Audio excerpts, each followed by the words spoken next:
Baik, bismillahirrahmanirrahim. Assalamualaikum warahmatullahi wabarakatuh. Waalaikumsalam warahmatullahi wabarakatuh. Alhamdulillahirabbil alamin. Shalatu wassalamu ala asrafil anbiya'i wal mursalin wa ala alihi wa sahbihi ajmain. Alhamdulillah, pagi ini kita jumpa lagi dengan eh, tema tentang buku kembali bersama dengan Dr. Hmm. Abdul Rahman Misna. Pada hari ini Sip. dan buku dengan yang akan kita bahas adalah spesifik ke bagaimana cara memilih penerbit, karena kan kita pasti ketika memiliki naskah ingin membuat suatu buku dan bagaimana kita menerbitkannya ke penerbit yang terpercaya dan bagaimana naskah kita sesuai dengan penerbit yang ingin kita mintakan tolong menerbitkan naskah kita begitu. Jadi mungkin langsung saja kepada Dr. Misno terkait dengan cara memilih penerbit itu bagaimana, serta mungkin ada apa namanya tipe-tipe penerbit-penerbit atau bagaimana. Silahkan. Oke, baik. Terima kasih, Mas Bagus. Bismillahirrahmanirrahim. Assalamualaikum warahmatullahi wabarakatuh. Alhamdulillah, wassalatu wassalamu ala rasulillah, amma ba'd. Baik, pagi menjelang siang hari ini tema kita sangat menarik sekali ya, karena terkait dengan penerbit. Ini biasanya begini, Mas Bagus, karena banyak penulis gitu ya, biasanya itu ketika mereka sudah memiliki naskah gitu ya, itu bingung mereka mau diterbitkan di mana gitu ya. Bahkan ada juga yang masih nggak paham ini naskah saya mau diapakan gitu ya, mau di apa, mungkin hanya di perpustakaan saja, misalnya kalau hasil dari skripsi, tesis atau disertasi. Nah, dalam hal ini berarti sebelum kita menggunakan atau menjadikan naskah dari tulisan kita itu menjadi buku gitu ya, bagaimana cara menerbitkannya? Nah, pertama kita harus pahami dulu dari penerbit itu sendiri gitu ya. Jadi publisher atau penerbit buku ya, pertama mereka adalah sebuah perusahaan yang aktivitas utamanya itu adalah menerbitkan buku ya. Pada perusahaan yang besar biasanya mereka itu memiliki juga mesin percetakan, sehingga merangkap tuh selain juga penerbit mereka juga percetakan gitu ya. Tapi ada juga yang mereka penerbitnya itu tidak terlalu besar, yang middle atau bahkan yang small itu mereka hanya penerbit saja. Nah, berdasarkan itu tadi, berdasarkan ini ya, mungkin bisa disebut sebagai kepemilikan modalnya gitu ya. Jadi ada penerbit yang big publisher, ada penerbit besar, ada penerbit yang medium, yang pertengahan, yang sedang, ada penerbit yang kecil yang biasanya nanti masuknya dulu trennya disebut dengan indie publisher gitu ya. Nah, itu ya berdasarkan ya aset atau kepemilikan modal. Yang kedua, berdasarkan tadi juga dari besar, sedang, dan kecil itu juga akan terlihat dari buku-buku yang diterbitkannya. Sehingga penerbit besar pasti mereka akan memilih ya buku-buku yang mereka akan terbitkan itu dari misalnya penulis yang terkenal ya, atau penulis yang sudah punya nama, atau penulis yang punya masa. Nah, biasanya secara umum seperti itu ya. Itu yang pertama tuh. Yang kedua juga biasanya penerbit besar itu dia akan melihat dari tren pasar, karena mereka juga punya tim riset pasar untuk melihat buku-buku apa saja sebenarnya yang laku di pasaran gitu ya. Misalnya buku pendidikan ya, perguruan tinggi dari TK, SD, SMP, SMA sampai perguruan tinggi, yaitu masih tetap laku. Kemudian buku agama itu juga masih laku gitu ya. Kemudian mungkin beberapa buku terjemahan atau novel biasanya gitu ya, itu juga laku. Sehingga yang kedua ini, bahwa penerbit besar dia akan menerbitkan dari penulis-penulis besar, tokoh-tokoh besar, kemudian juga naskah yang memiliki kualitas tinggi gitu ya. Nah, ini pada umumnya gitu ya. Nanti biasanya kalau mereka mau menerbitkan lagi dengan kualitas yang agak sedikit ke bawah, itu biasa mereka akan membuat imprint. Imprint itu artinya satu penerbit yang kemudian memiliki lagi anak dari penerbit besar itu ya. Ini banyak sekali seperti itu. Misalnya ada penerbit yang sifatnya dia penerbit umum gitu ya, semua ilmu pengetahuan, tapi kemudian dia pengen menerbitkan buku agama gitu ya, maka kemudian muncullah imprint atau anak dari penerbit yang besar itu menjadi khusus untuk biasa mereka punya brand sendiri untuk penerbit buku-buku agama. gitu ya. Nah, berarti itu lebih kepada apa? Kualitas dan kualitas naskah dan kualitas dari dari penulisnya ya. Nah, kemudian kalau umpamanya penerbitan middle, biasanya mereka lebih lebih mudah dalam artian itu di bawahnya yang medium ya, di bawahnya yang big itu, sehingga untuk seleksi naskah itu juga lebih mudah. Kemudian juga tidak mesti yang terkenal, orang yang terkenal, selama naskahnya itu bagus dan kemungkinan besar dia akan bestseller, maka mereka juga akan berani menerbitkan gitu ya. Nah, nanti terkait juga dengan royalti biasanya. Kemudian yang ketiga, ya ada penerbit yang kecil ya, small, ini biasanya memang mereka hanya menerbitkan buku-buku terbatas ya, kemudian juga nanti distribusinya juga terbatas gitu, sehingga ya kadang pemasaran juga terbatas gitu ya. Walaupun sekarang dengan era teknologi ini sudah tidak ada batasan sebenarnya, bahkan tren dari istilahnya itu penerbit kecil ya, indie publisher itu semakin banyak ya. Beberapa penerbit yang awalnya kecil di Jogja gitu ya misalnya, mereka juga sudah merangkak ke arah middle publisher. Nah, dari situ kemudian kita tahu, oh ternyata sebuah naskah itu harus betul-betul cocok gitu ya. Kita mau terbitkan di mana gitu. Nah, gitu ya. Nah, yang ketiga terkait dengan penerbit juga, Mas Bagus, ini biasanya tadi saya tadi singgung sedikit. Jadi penerbit itu juga biasanya dia memiliki karakter atau memiliki kekhasan gitu ya. Misalnya saya sebut merek lah ya. Misalnya penerbit Swadaya misalnya, mereka hanya menerbitkan buku-buku pertanian, kemudian juga tentang tanaman, ya bunga, ya ikan, ternak gitu ya, mungkin sampai ke masakan lah gitu ya. Jadi mereka punya spesialisasi di ya Trubus grupnya itu ya. Jadi buku-buku tentang tanaman gitu ya, pertanian lah secara umum gitu ya.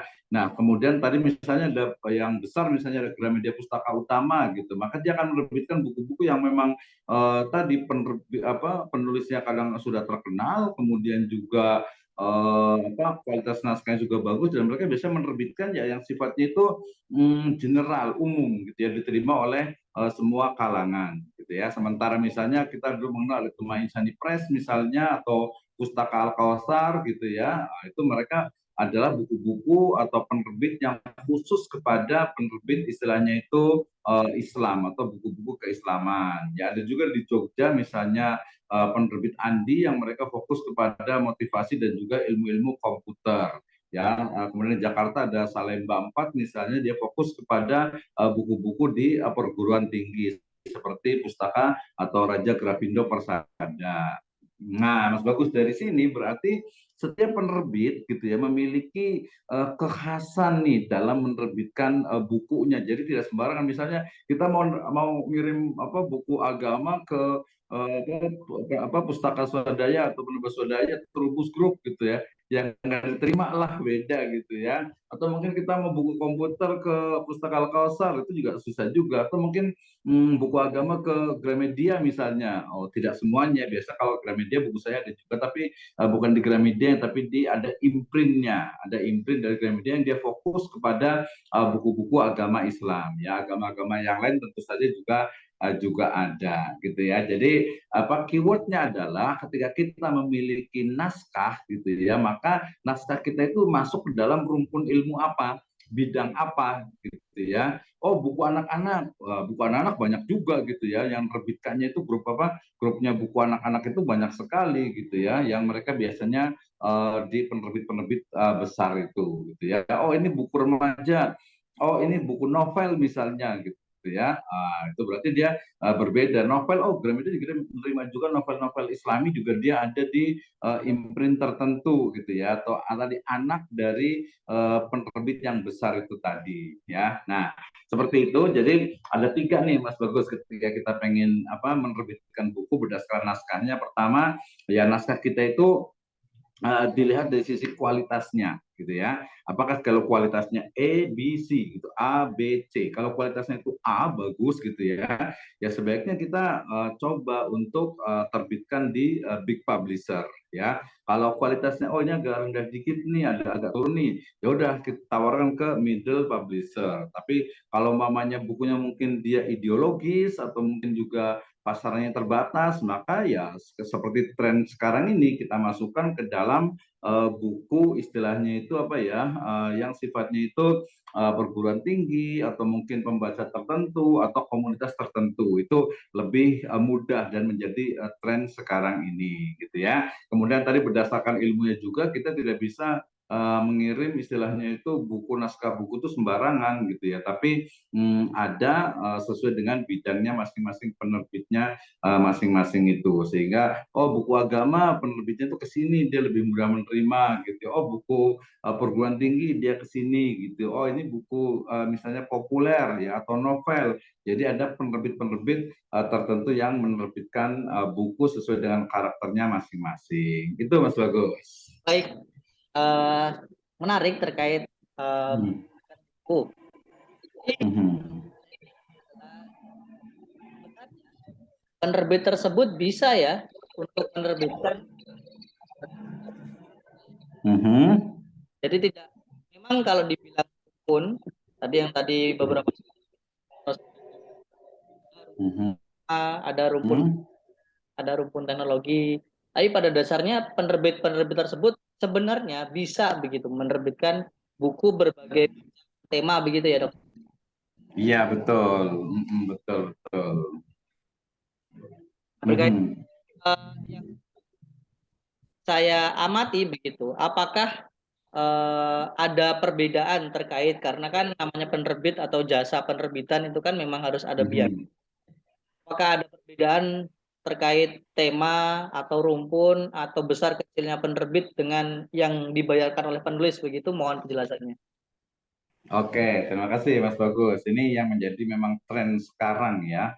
Kalau di masa lalu ya, di masa lalu itu yang namanya penulis itu ya dia tugasnya menulis, menghasilkan naskah terbaik, kemudian dia akan mengirimkan kepada penerbit ya, baik itu penerbit kecil, sedang ataupun besar. Kemudian pihak tim reviewer dari penerbit itu akan menguji itu apakah dia akan istilahnya bisa diterbitkan atau tidak gitu ya. Ya, jadi itu pertama. Jadi yang pertama itu adalah menjadi model pertama juga. Jadi terutama penerbit yang middle dengan yang big ya, penerbit yang besar dengan yang menengah, itu mereka hanya menerima naskah, ya mereka akan menerima naskah, kemudian akan direview, akan diperiksa apakah naskah itu layak terbit, memiliki pasar atau tidak, kemudian juga kira-kira bisa menjadi ya karena mereka bisnis juga gitu, minimal ya balik modal lah gitu ya, apalagi kalau bisa lebih untung gitu ya. Jadi tipe yang pertama adalah bahwa penulis ya itu tidak mengeluarkan uang sama sekali gitu ya, dia mengirimkan tulisannya ke penerbit, kemudian nanti oke terbit, kemudian nanti bahkan dia akan mendapatkan royalti dari jumlah penjualan buku tersebut, rata-rata dari mulai yang 10 sampai 12% gitu ya. Oke, itu yang pertama. Yang kedua adalah sekarang juga sudah muncul yaitu apa ya, naskah dari naskahnya itu kualitasnya itu bagus, tapi apa namanya di pasaran itu kurang gitu ya. Naskahnya bagus gitu, tapi nggak bisa menjadi best seller, sehingga kalau mau diterbitkan itu agak-agak sedikit khawatir ngepas gitu ya, jadi kerja bakti gitu ya penerbitnya gitu ya. Maka kemudian biasanya kadang ada beberapa yang tadi misalnya untuk biaya operasional atau lebih tepatnya biaya cetak, desain, layout gitu ya, itu dibagi dua gitu ya. Jadi 50% ditanggung oleh penerbit, 50% ditanggung oleh siapa penulis gitu ya.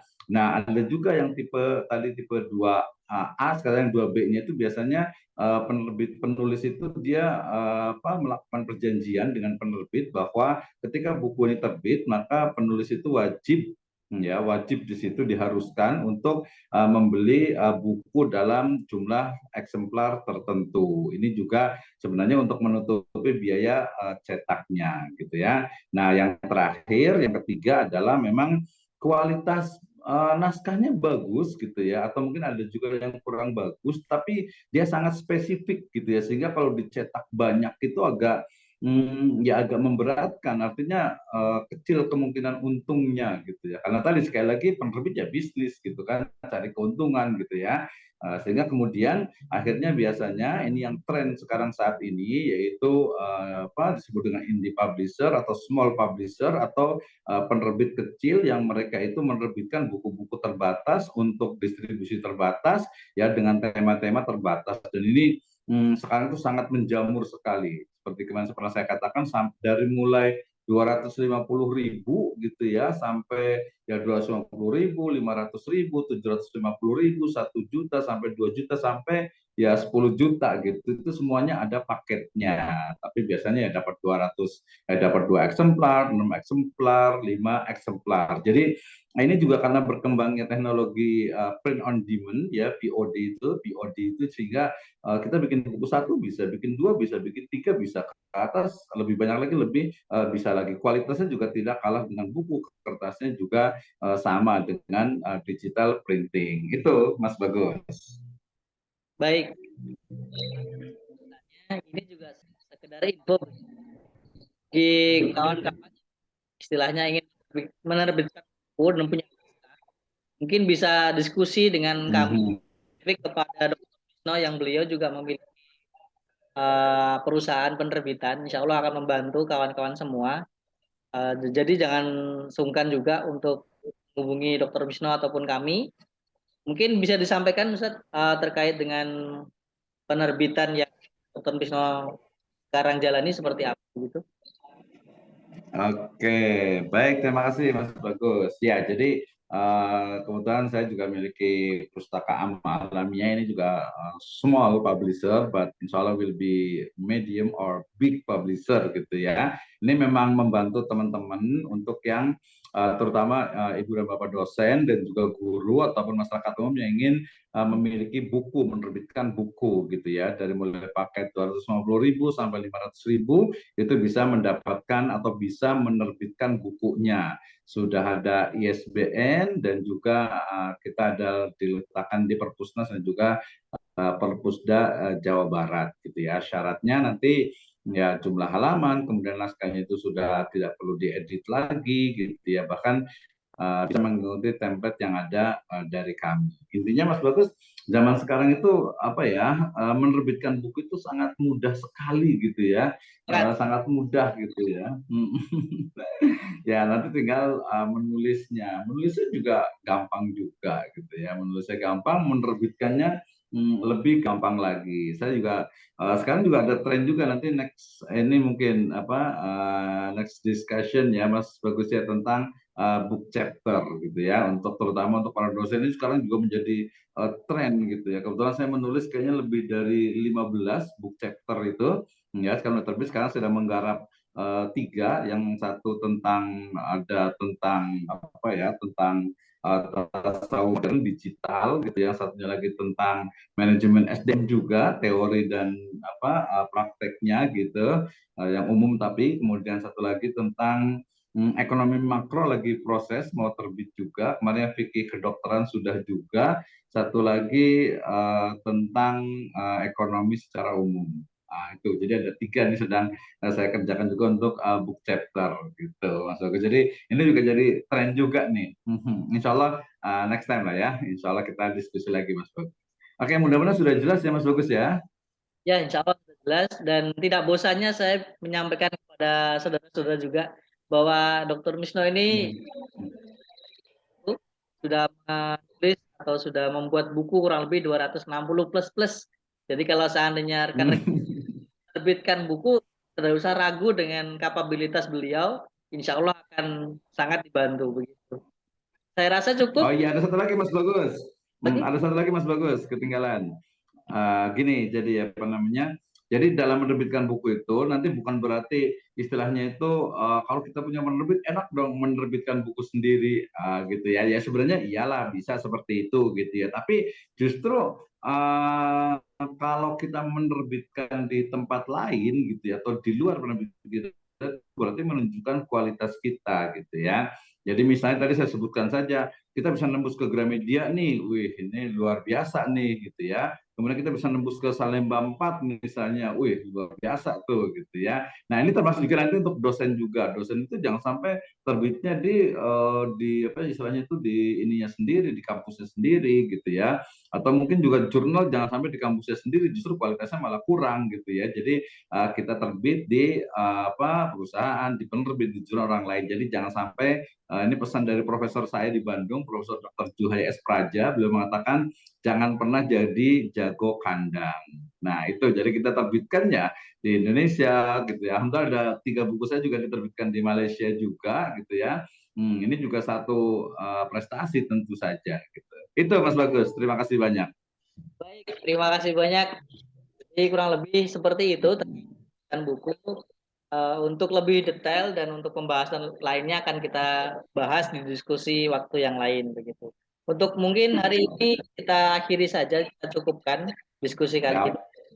Ya, Terima kasih atas waktunya Dr. Misno dan semoga ya tetap terima kasih. kawan-kawan juga seperti itu. Kita tutup dengan bacaan hamdalah. Alhamdulillahirabbil Alhamdulillahirabbil alamin. alamin.